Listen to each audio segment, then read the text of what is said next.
Hello everyone. आज हम NCERT chapter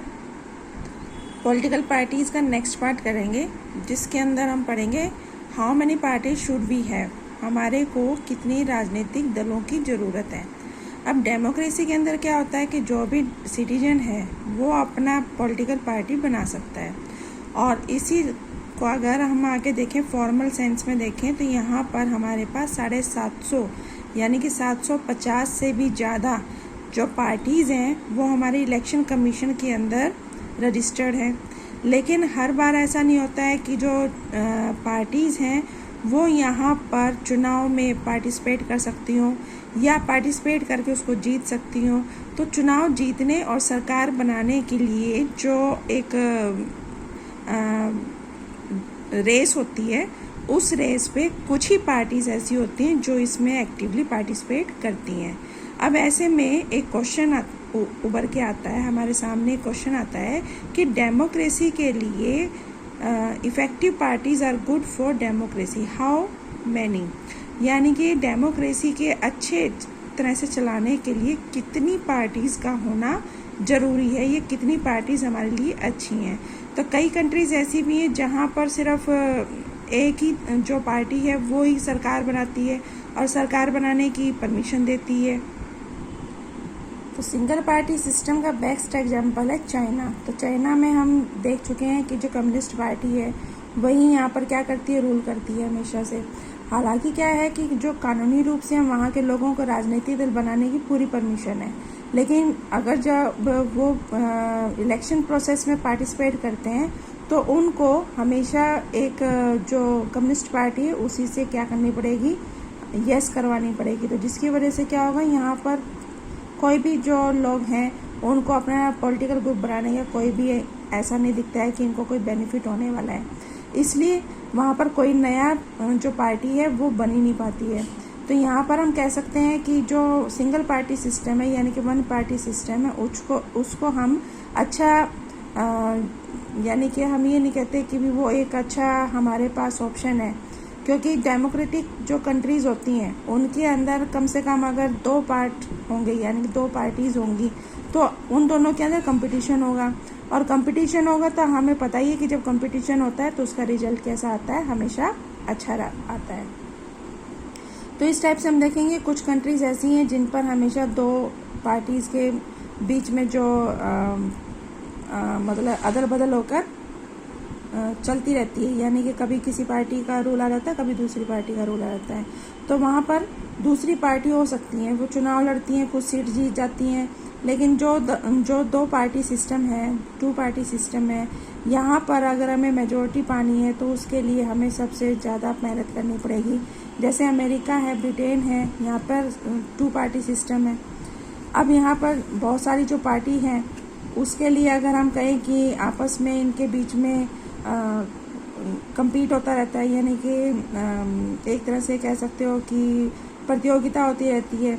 तो यहाँ पर हम क्या करते हैं कि अपने आप को मेजॉरिटी में दिखाने के लिए कई बार हम दूसरी पार्टी के साथ गठबंधन भी कर लेते हैं। तो ये हम क्या करते हैं कि भी जब हमें लगता है कि ये जो हमारा टाइम है इसको हमें ठीक ठाक से अवेल करना है तो हम यहाँ पर मल्टी पार्टी सिस्टम भी ले आते हैं। तो इंडिया है, इंडिया में ऐसा ही सिस्टम है जिसके अंदर मल्टी पार्टी सिस्टम है। तो इसमें क्या होता है कि कई बार बहुत सारी जो पार्टीज़ हैं वो भी मिलकर यहाँ पे क्या बनाती हैं, सरकार बनाती हैं।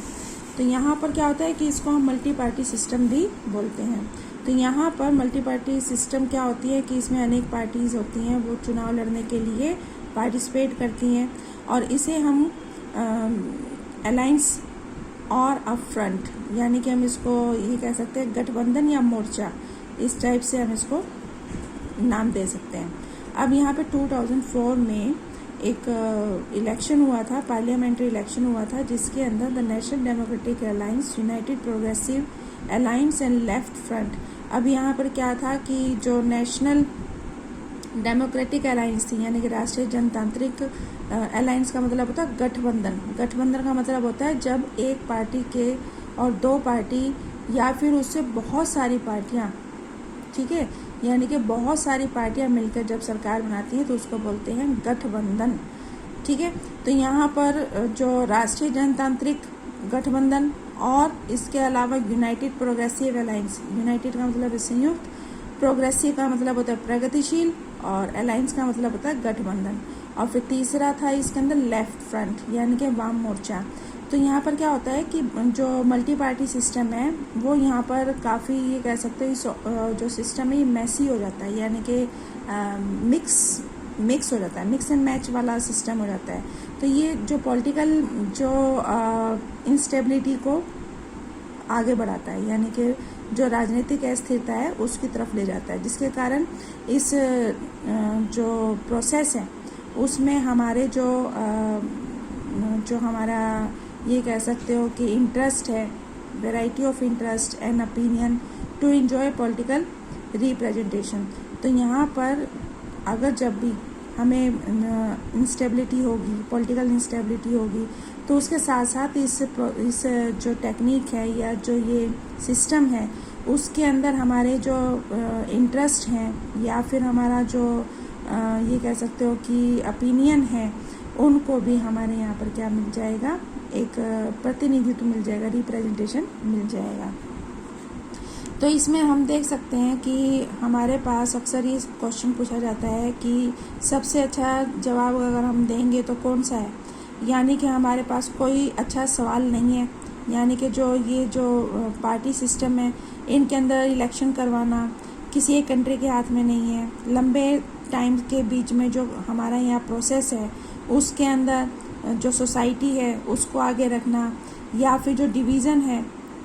हायरार्की है, हिस्ट्री ऑफ पॉलिटिक्स है, इस सिस्टम को जो यानी कि हम ये कहें कि चुनाव प्रणाली है या जो हम अपना पॉलिटिकल इतिहास देखें उसको, यहाँ पर बहुत सारी चीज़ें हैं जिनका रोल इम्पोर्टेंट हो जाता है। तो इसे हम जल्दी से बदल नहीं सकते हैं, हर कंट्री की अपनी अपनी सिचुएशन होती है और जिसके अनुसार ही वहाँ पर जो पार्टी सिस्टम है वो चलता रहता है। जैसे कि अगर हम कहें कि इंडिया है, इंडिया के अंदर मल्टी पार्टी सिस्टम है, तो इसका कारण ये है कि यहाँ पे 2 या 3 पार्टी पूरी जो हमारा इंडिया है उसके अंदर जो सोशल है और जो जोग्राफिकल है,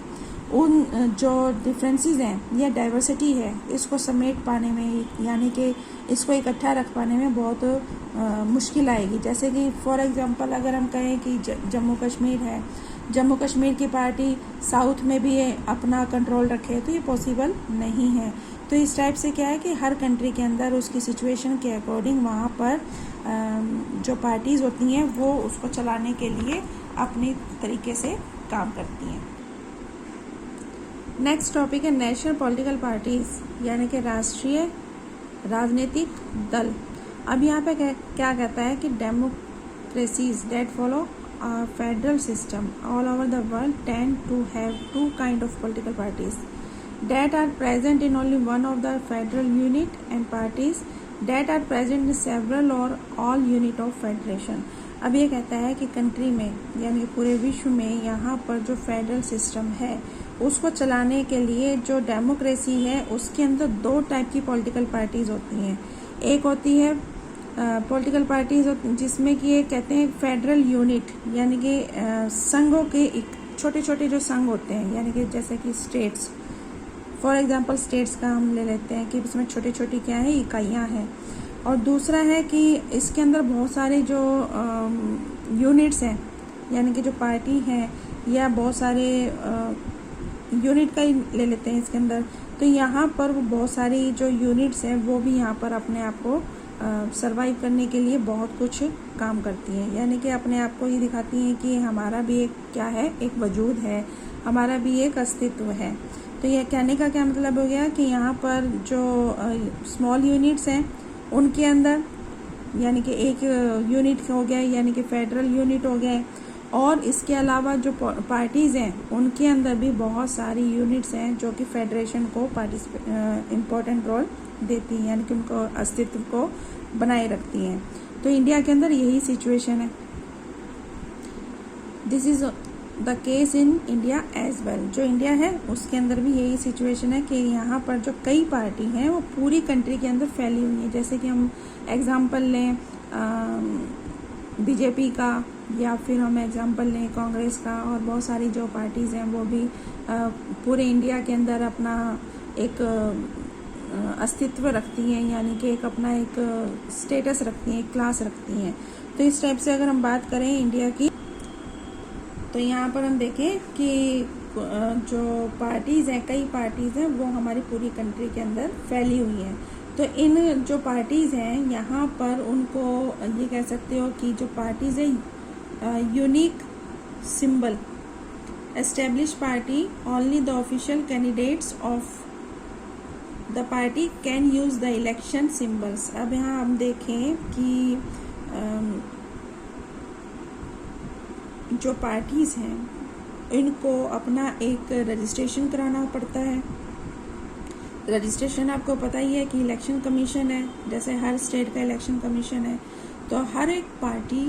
को, यानी कि कंट्री की हर एक पार्टी को सबसे पहले अपना एक रजिस्ट्रेशन कराना पड़ता है। फॉर एग्जांपल जैसे एक स्टूडेंट है तो स्टूडेंट का भी रजिस्ट्रेशन होता है, जैसे 9th क्लास में होता है, 10th क्लास में होता है, 11th में होता है, 12th में होता है। तो कहने का क्या मतलब हो गया कि वो इस स्कूल का क्या है, एक स्टूडेंट है। सेम ऐसे ही कोई भी पार्टी है तो उस पार्टी को भी अपना रजिस्ट्रेशन कराना होता है, और रजिस्ट्रेशन वो कहाँ कराएगा, अपना इलेक्शन कमीशन के अंदर।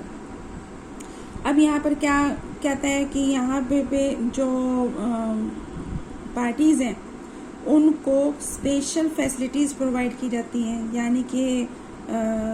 जैसे कि उनको सिंबल्स दे दिया जाता है। सिंबल क्या होता है, चुनाव चिन्ह। जैसे कि चुनाव चिन्ह आपको पता ही है, बीजेपी का है जैसे कमल का निशान है, कांग्रेस का है हाथ का निशान है, आपका है जैसे झाड़ू का निशान है। बहुत सारी ऐसी पार्टीज है जिनको क्या दे दिया जाता है, सिंबल दे दिया जाता है। ये सिंबल देने का एक रीज़न और है कि भी कुछ लोग अनपढ़ हैं, यहाँ पे पढ़े लिखे नहीं हैं, तो वो क्या करते हैं कि पार्टी के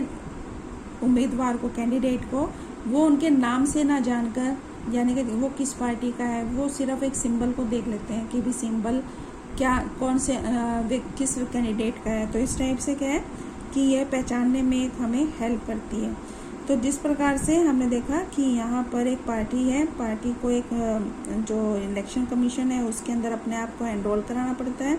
एनरोल कराने के बाद उसको एक सिंबल दिया जाता है, और वो सिंबल उस पार्टी का क्या हो जाता है, एक तरह से ये कह सकते हो कि उसका उस पार्टी का एक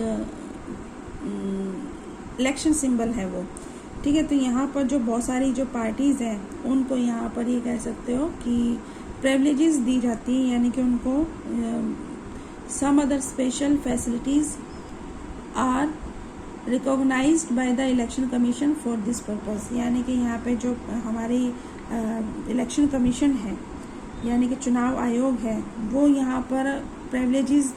यानी कि कोई भी दल है, कोई भी पार्टी है, उसको कितने % यहाँ पर वोट मिल रहे हैं, ठीक है, वो कितने सीट जीत कर आ रहा है, तो यहाँ पर उसको एक क्या कह दिया जाता है, रिकॉग्नाइज्ड। यानी कि उसको ये कह देते हैं कि ये रिकॉग्नाइज्ड है, यानी कि इसको सभी लोग जानते हैं, इसको मान्यता प्राप्त है। तो यहाँ पर जो पार्टीज़ हैं उसको हम यहाँ बोलते हैं मान्यता प्राप्त पार्टी, जिनको सिंबल मिल जाता है, जैसे कि कमल का मिल गया, या फिर हाथ का मिल गया, या झाड़ू का मिल गया, या हाथी का मिल गया, साइकिल का मिल गया। तो हम इसको समझ सकते हैं कि यहाँ पर कमीशन है, जो इलेक्शन कमीशन है, उसने इसको क्या कर दिया है, रिकॉग्नाइज कर दिया है। और रिकॉग्नाइज का मतलब है कि उसको यहाँ पर जितनी भी फैसिलिटीज़ हैं वो सारी यहाँ पर मिलेंगी, और वो सारी फैसिलिटीज़ को अवेल करेंगे, और इसको हम बोलते हैं रिकॉग्नाइज्ड पॉलिटिकल पार्टीज, यानी कि मान्यता प्राप्त political parties. The election commission has laid down detailed criteria of the proportion of votes and seats that the party must get in order to be a recognized party. अब जब भी कोई party यहाँ पर इलेक्शन में participate करेगी, यानी कि कोई भी पार्टी है वो इलेक्शन में जब भी पार्टिसिपेट करेगी, तो उसको यहाँ पर एक तरह से कह सकते हो कि उसको क्या मिल गया है,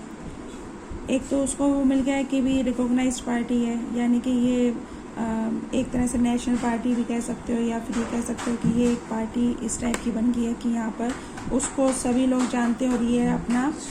वोटिंग के लिए अपना पार्टिसिपेट कर सकती है।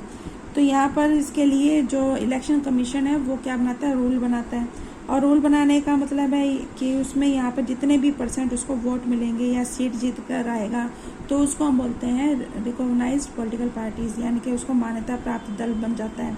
जब भी कोई पार्टी अगर ये कहें कि इलेक्शन में लेजिस्लेटिव असेंबली में यानी कि राज्य विधानसभा के चुनाव में कुल % यानी 6% से या उससे ज़्यादा वोट हासिल कर लेती है या कम से कम 2 सीटों पर जीत जाती है, तो वो अपने राज्य में जो पॉलिटिकल पार्टी है उसके रूप में भी उसको क्या मिल जाती है, मान्यता मिल जाती है। यानी कि पहचान, मान्यता का मतलब है पहचान, कि उसको यहाँ पर पहचान मिल जाती है। अगर कोई भी पार्टी है, जैसे कि लोकसभा के इलेक्शन में वोट डाले जा रहे हैं या फिर 4 राज्यों में विधानसभा के चुनाव इलेक्शन है, तो उनके अंदर भी अगर वो 6% से ज़्यादा वोट हासिल कर लेते हैं तो लोकसभा के चुनाव में कम से कम उनको 4 सीट पर ये कह सकते हैं कि जीत हासिल हुई है। और उसको फिर एक राष्ट्रीय दल यानी कि उसको ये कह सकते हैं कि ये नेशनल पार्टी की उसको मान्यता मिल जाती है, यानी कि उसको एक आइडेंटिटी मिल जाती है। इसमें अगर हम देखें 2006 में यहाँ पे 6 हमारे पास ऐसे रिकॉग्नाइज्ड पॉलिटिकल पार्टीज़ थी जिनको यहाँ रिकॉग्नाइज किया गया था, और इसके बारे में हम यहाँ डिटेल में पढ़ेंगे।